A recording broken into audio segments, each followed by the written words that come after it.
Alicia Malone is a lover of all things film, and she's also the correspondent for Fandango.com. And now you can add author to her list too, as she has a new book out called Backwards and in Heels, a retrospect of women in cinema. It's an amazing read. But she is here to talk about the new fall movies coming out for the fall of 2017, and she joins me right now. Hey, Alicia!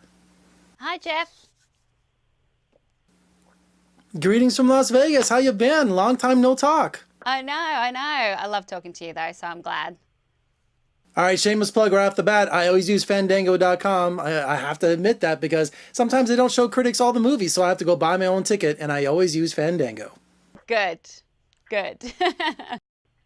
So tell me about this playlist you have on Fandango.com. It's a collection of all your favorite films? Yeah, so when I was writing my book, Backwards and in Heels, I did a lot of research, and something that kept coming up time and time again, especially when I was doing interviews, was how important it is that female lead characters be allowed to be all things. You know, not just strong in the masculine sense of the word in that they can fight, but maybe also complex, maybe unlikable, maybe funny. And so I put together a list of 32 films which have my favorite female lead characters, and they include recent films like My Cousin Rachel and Beaches at Dinner, two films with really strong female lead characters, as well as Wonder Woman, of course, which is such a huge hit at the box office, and some classics. I put 9 to 5 in there, which is one of my favorite female films about secretaries taking on their sexist boss, and also Monster with Charlize Theron, just to show how interesting it is and how important when you have women who are able to be complex and unique on the big screen.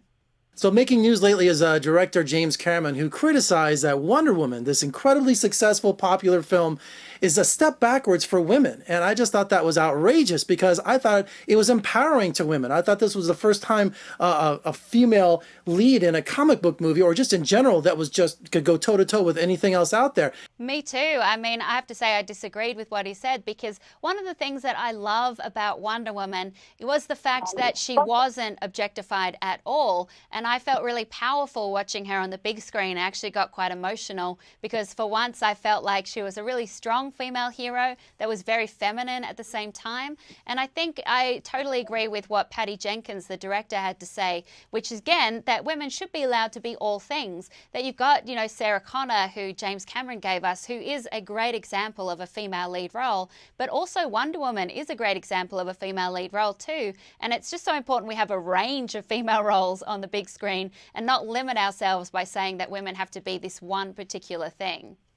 Now, Alicia, this is my 21st year as a professional film critic, and I have so many accomplishments. I could spend all day telling about them. But one of my dreams is to be published, to write a book, and I've never done that. And now your new book, Backwards and in Heels, I'm jealous. So where did you get the discipline to sit down and write a book? Well, firstly, it's a topic I'm really passionate about, so I was so excited to delve into research and to find these undiscovered stories of these women working in Hollywood from right at the beginning of American cinema, like the first female filmmaker of all time, who was also one of the first filmmakers in the world, up till now, and do some great interviews with people like J.J. Abrams and Gina Davis and Ava DuVernay. But really, deadlines kept me on track. I had a specific amount of time to write this book. I was so grateful for the opportunity to get to be published on a passion topic that is so important to me, that I really wanted to do a good job and I wanted to deliver it on time.